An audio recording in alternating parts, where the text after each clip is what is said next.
2 mais 2. Um cadinho de prosa para somar, multiplicar e dividir com você.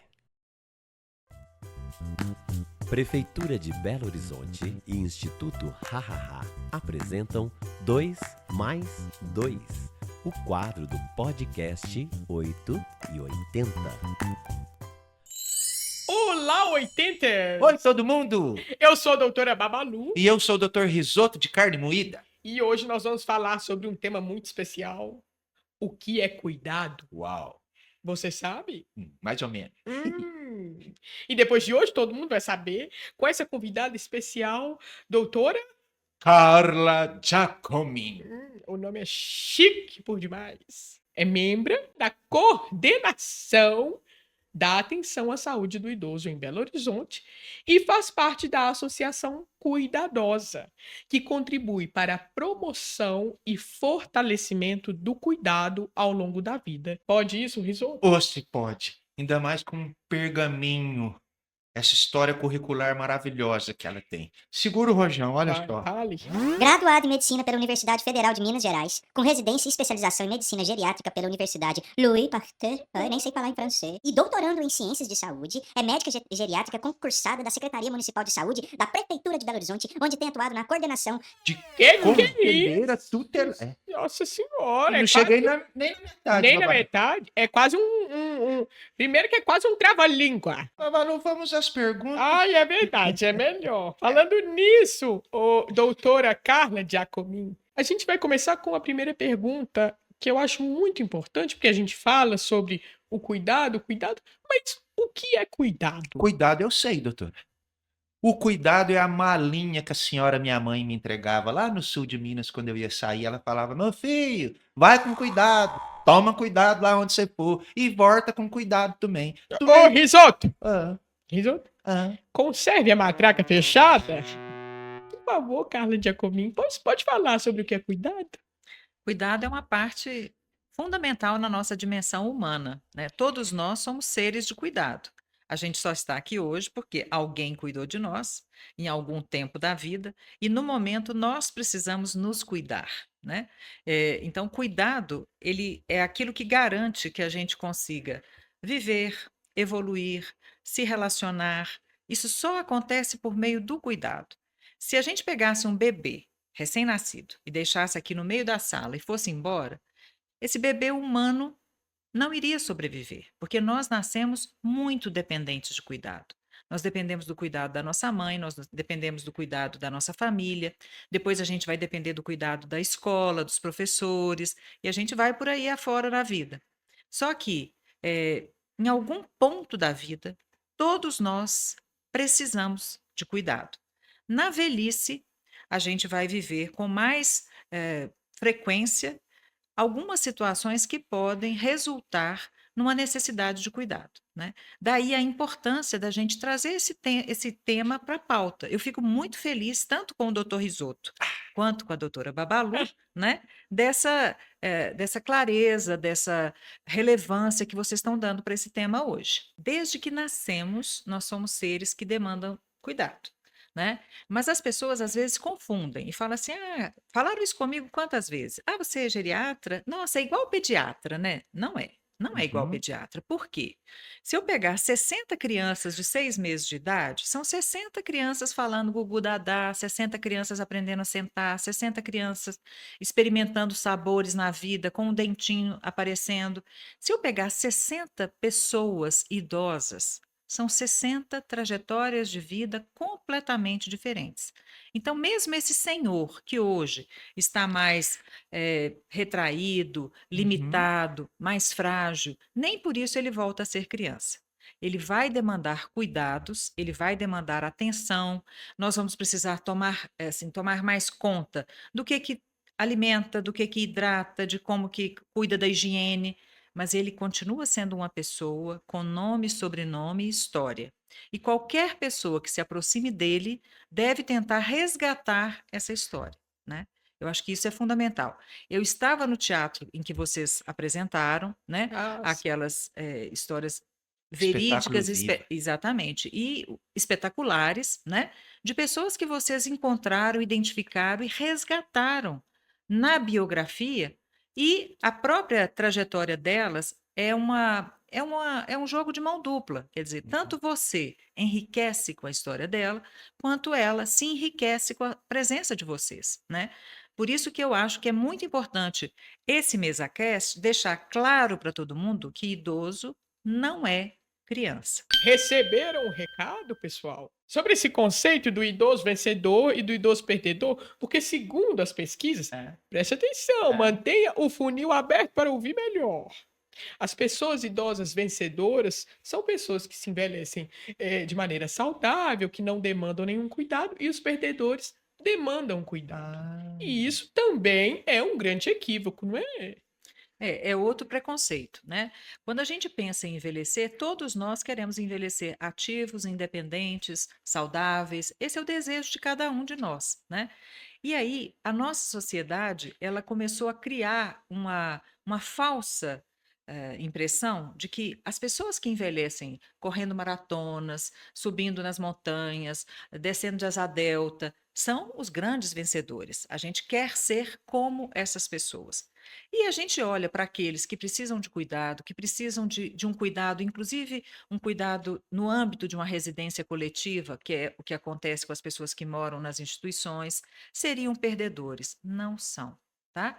Todos os dois são vencedores. Quando a gente enxerga uma pessoa, a gente não pode ficar preso à carcaça dessa pessoa. Quer dizer, a gente pode ter pessoas que envelheceram com mais qualidade no próprio processo de envelhecimento, e a gente vai ter pessoas que vão ter envelhecido com mais dificuldade. Vamos pensar um pouquinho. No Brasil, a nossa população, ela é muito desigual em termos de oportunidades, né? Eu sou filha de um pai analfabeto. A minha avó morou numa comunidade, numa favela, até o final dos dias dela. A minha avó teve 16 filhos. O meu pai tinha 15 irmãos. Nós viemos dessa trajetória. Minha mãe teve 4 filhos. Eu não tenho filhos. Então, esse é o momento que a gente está vivendo no país inteiro. Só que a minha mãe, o meu pai, eles não tiveram acesso a um tantão de recursos que nós hoje temos. Eles são vencedores, gente, porque eles não tiveram recursos e chegaram até aqui, né? É claro que a nossa geração vai ter muito mais qualidade, tem muito mais acesso à educação, à saúde, mas nós temos que estar sempre atentos para nunca diminuir e desmerecer uma pessoa que hoje demanda cuidado. Ela é um ser humano digno e precisa ser respeitado na sua individualidade, na sua trajetória pessoal. Quem são aqueles que têm mais dificuldade na vida? São os não brancos. Então, a chance de um velho pobre viver demandando cuidado na velhice é 7 vezes a chance de um velho não pobre. E quem são os mais pobres? São os não brancos, são os que moram na periferia, são os que trabalham em condições piores, que não têm salubridade, são os que têm menos recursos a guardar dinheiro para previdência, porque eles estão vivendo na sobrevivência, né? Então, nós precisamos mudar a nossa lógica de sociedade para tentar transformar essa cultura. A nossa velhice, ela é o resultado de algumas escolhas que fazemos e das nossas circunstâncias.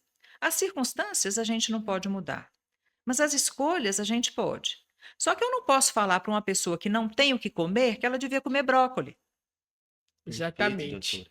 né? Então a gente tem que trabalhar para diminuir a desigualdade ao longo de toda a vida, porque na velhice essa desigualdade vai ser ainda mais evidente. Recentemente eu tive a oportunidade de fazer uma fala para um grupo de lideranças de Washington, dos Estados Unidos, e eu falei com eles sobre isso. A gente precisa falar sobre LPI.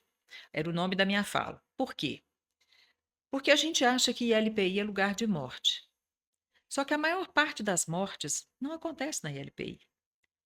Nós temos, no Brasil, 0,5% das pessoas idosas estão morando hoje na ILPI de acordo com os resultados do último censo. 99,5% estão fora. Então, a chance de uma pessoa idosa morrer fora da ILPI é imensamente maior do que morrer dentro da ILPI. Como é o trabalho da cuidadosa? A Cuidadosa, ela é uma organização da sociedade civil, ela não tem fins lucrativos, ela é multiprofissional e a Cuidadosa ela funciona para quê? Para promover ações que visem sensibilizar a nossa sociedade para poder produzir um envelhecimento de mais qualidade, né? E ao mesmo tempo de ofertar cuidado para quem precisa.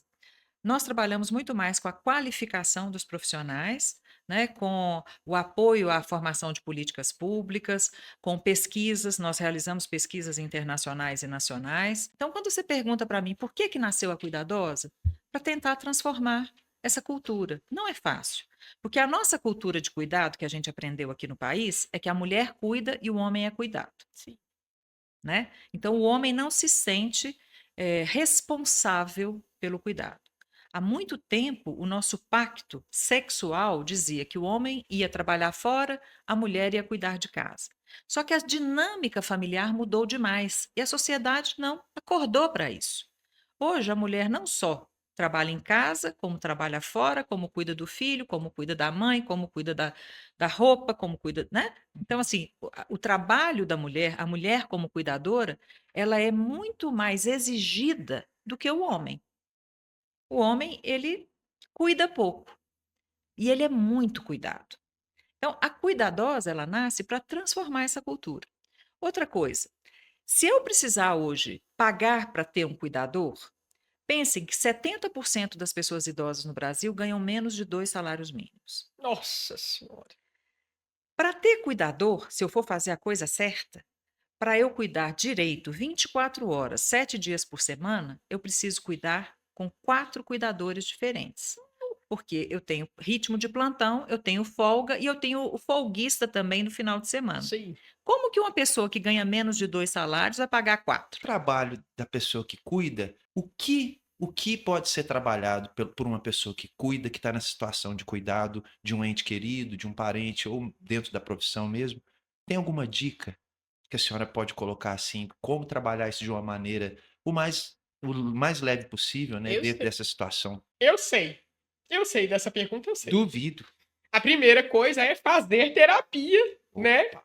Porque, assim, pra gente se relacionar com as pessoas, imagina, eu pra relacionar com o risoto, tem que fazer terapia. Eu fazia uma vez por semana, agora eu estou fazendo 2. Se ele me estressar muito, é 3 vezes por semana. Mas ele, ultimamente, tem conservado a matraca fechada, o que faz com que eu fique só 2. É isso, doutora. Eu falaria que vocês dois são muito sábios, né? Tanto o doutor Risoto de carne moída quanto a doutora Babalu, Obrigado. porque vocês estão trazendo temas que são tabus, tá? A nossa cultura é muito de evitar aqueles temas que nos deixam um pouco desconfortáveis. Então, o que que acontece?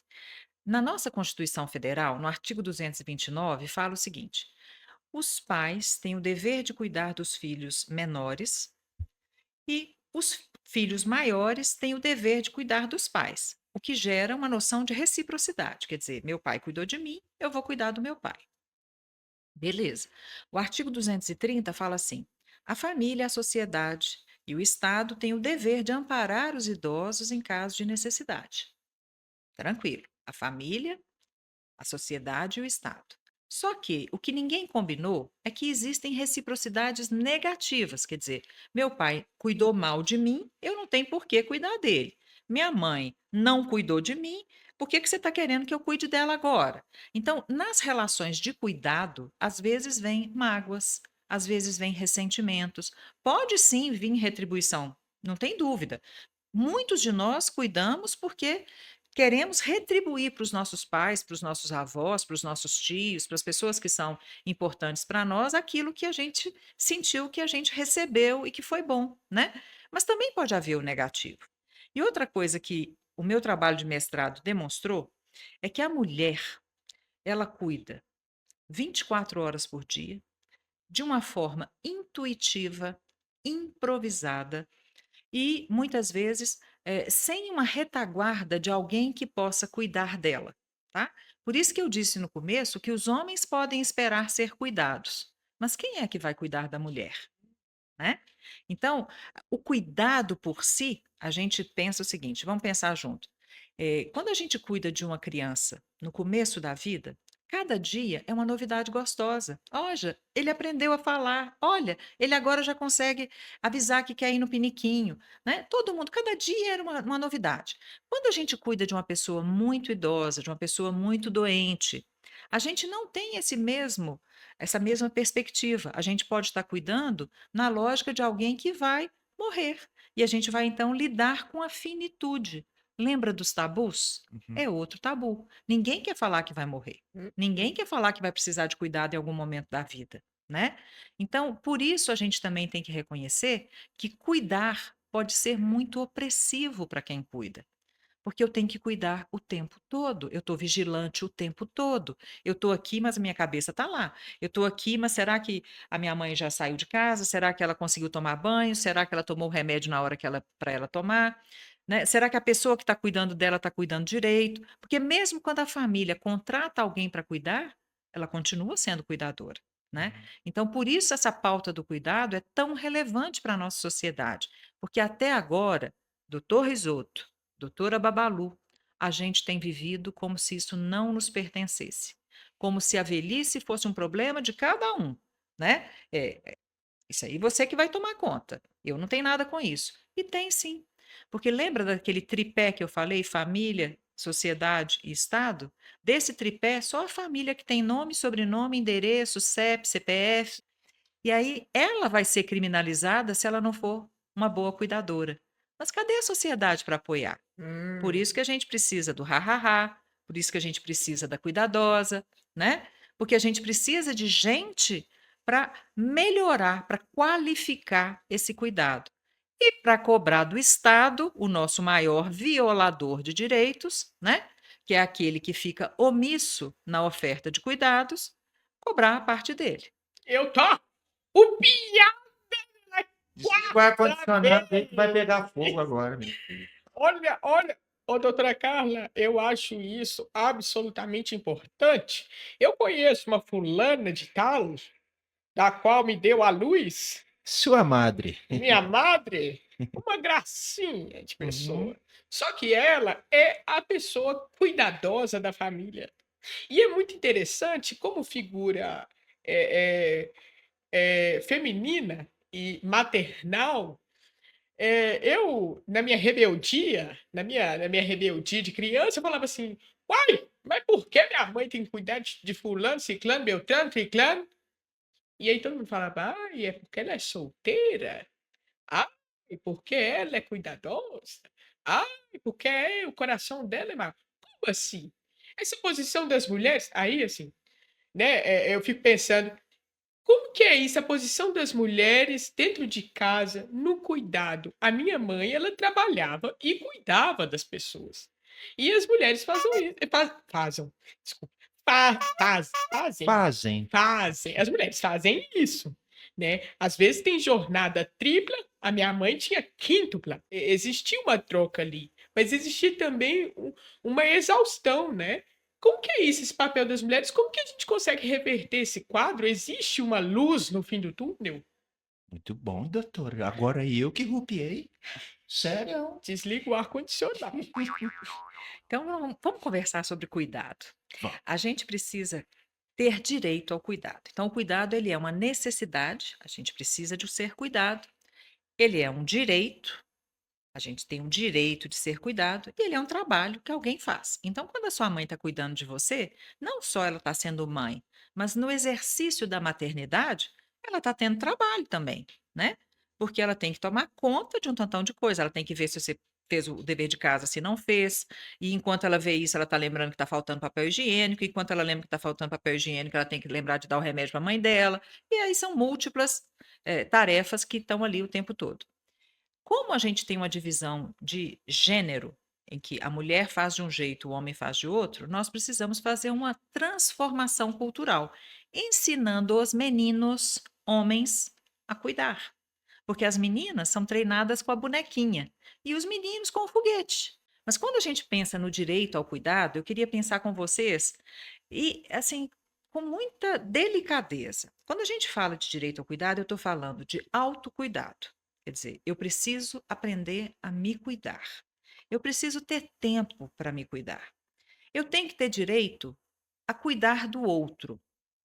Quer dizer, para eu ter direito a cuidar do outro, eu preciso de um Estado que me ajude, porque a licença maternidade é uma evolução recente. Há muito pouco tempo a gente tem a licença maternidade, menos tempo ainda a licença paternidade.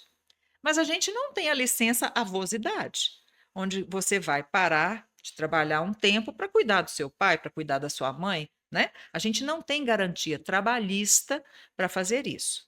Então, 34% das pessoas que cuidam no Brasil precisam parar de trabalhar ou de estudar para cuidar. Ao final da vida dela, ela vai ter essa lacuna de 10 anos aí de trabalho que ela prestou, que ela colaborou com a sociedade, mas para o qual ela não foi reconhecida, nem financeiramente e nem previdenciariamente. Olha, eu vou te falar, você é médica, geriatra e eletricista, porque você acendeu uma luz na minha cabeça. Pense, fiquei pensando, a nossa atuação, e você falou um pouco sobre a nossa atuação, e eu sinto muito assim, dentro da minha especialidade, porque eu não disse meu currículo, mas eu sou médica, especializada em bobologia, tá? Siricuticos no fubá, borboletas no estômago, E dor de conselho, cotovelo. isso também. E eu sinto que quando eu tô nas ILPIs ou nos hospitais, eh, eu sinto que eu sou médica do afeto. Eu consigo estar com o meu paciente a partir do olhar e do sorriso, do afeto, nem para ele gargalhar, não, mas para ele se conectar comigo, que é a forma como eu consigo curar e diagnosticar. Na realidade, não consigo nem curar, consigo medicar, talvez, né? Perfeito, doutor. Às vezes nem isso, porque às vezes eles nem querem papo com nós, a gente tem que voltar outro dia. Mas quando a gente tá lá, eu sinto que é o afeto que eu consigo injetar neles, sabe? Babalu, a senhora é uma injeção, então. É isso? A senhora é uma injeção? A minha injeção Uma injeção de de afeto? fofura. Ô, trem. E você, Risoto, o que que você seria nesse lugar do cuidado? Uai, Babalu, quando eu chego lá, eu levo um cavaquinho, né? Então eu acho que no lado do cuidado eu seria o som do cuidado. Hã? O que você Oh, acha? Falei bonito, doutor? Tô arrupiada. essa sabe, ela sabe o que faz. Demais. Eu queria agradecer a você, Carla, e queria te perguntar, antes da gente fechar, se você quer contribuir com mais alguma coisa, porque eu sinto que a sua cabeça ela é igual a caixa de Pandora, Nossa, que doutora, a senhora é tão sensível. Que perfeição, é isso mesmo. Abrir a palavra para ela falar o que quiser. por É favor, porque isso. eu acho que assim, tudo que você falar, sabe assim, você podia me passar seu contato que eu quero ser sua amiga. Calma, doutora. Eu queria trazer para vocês o seguinte: vocês estão vendo que a gente está vivendo essa emergência climática, né? A gente tem a Amazônia secando, o sul inundando, aqui queimando, né? Sim. Então, isso é um alerta para a gente. Olha, há muito tempo, quando falava assim, a água doce do mundo vai acabar, eu pensava comigo assim, e a gente vai estar velho para correr atrás para poder buscar. O mundo está vivendo toda essa circunstância na era da longevidade. Quer dizer, no momento em que a gente está envelhecendo cada vez mais e com mais pessoas envelhecendo. Sim. Então, o convite que eu faço é o seguinte: quando o Hahaha for atuar, que ele atue realmente com essa leveza, com essa clareza, com essa responsabilidade social que vocês têm, mas que a gente pense na lógica de uma única saúde. Quer dizer, a saúde, para ser perfeita, não tem saúde perfeita, mas assim, para a gente poder trabalhar na saúde numa lógica mais integral possível, a gente tem que trabalhar para proteger o meio ambiente, né? A gente tem que trabalhar para cuidar da saúde animal. A gente sabe que nós também sofremos, né, com relação às questões relacionadas com a saúde animal. A gente precisa proteger a nossa biodiversidade, que está morrendo, que está perdendo com todos esses incêndios e todas essas catástrofes. Mas a gente precisa recuperar o humano em nós, né? Então, quando vocês falam assim, quando a doutora Babalu fala assim, eu sinto que eu conecto com eles, eles olham para mim, né? O que é que você está, qual que é a oportunidade que você está criando? Que é essa oportunidade de criar vínculo, né? De criar uma relação de confiança. Quando eu confio, significa que a gente está fiando junto, que a gente está tecendo junto uma possibilidade, uma perspectiva, né? E o que vocês fazem é resgatar a humanidade em cada uma dessas pessoas. E nós E em vocês também. Em nós também. Nós, como espectadores de vocês também, né?